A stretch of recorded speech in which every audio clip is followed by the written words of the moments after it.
శ్రీకృష్ణుడు గోవర్ధన పర్వతాన్ని తన అరచేత్తో కాకుండా కేవలం చిటికెన వేలుతోనే ఎందుకు ఎత్తాడో మీకు తెలుసా?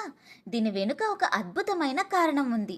అహంకారంతో ఉన్న దేవేంద్రుడు కురిపించిన ప్రళయకాల వర్షం నుండి గోకులాన్ని కాపాడడానికి శ్రీకృష్ణుడు ఆ భారీ పర్వతాన్ని ఎత్తాల్సి వచ్చింది. అప్పుడు తన అరచేతిని వాడలేదు. దానికి రెండు ప్రధాన కారణాలు ఉన్నాయి. మొదటిది ఇంద్రుడు అహంకారాన్ని అణచడం.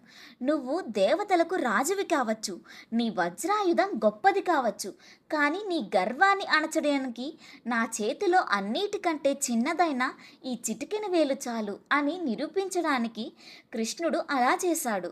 రెండవది ఆధ్యాత్మిక రహస్యం. మన 5 వేళ్ళు మనలోని 5 జ్ఞానేంద్రియాలకు చిహ్నం. చిటికెన వేలు అన్నిటికంటే చిన్నది. పరమాత్మ తలుచుకుంటే తన చిటికెన వేలుతోనే ఈ సృష్టిని రక్షించగలడు అని చాటి చెప్పడానికి ఇది ఒక నిదర్శనం.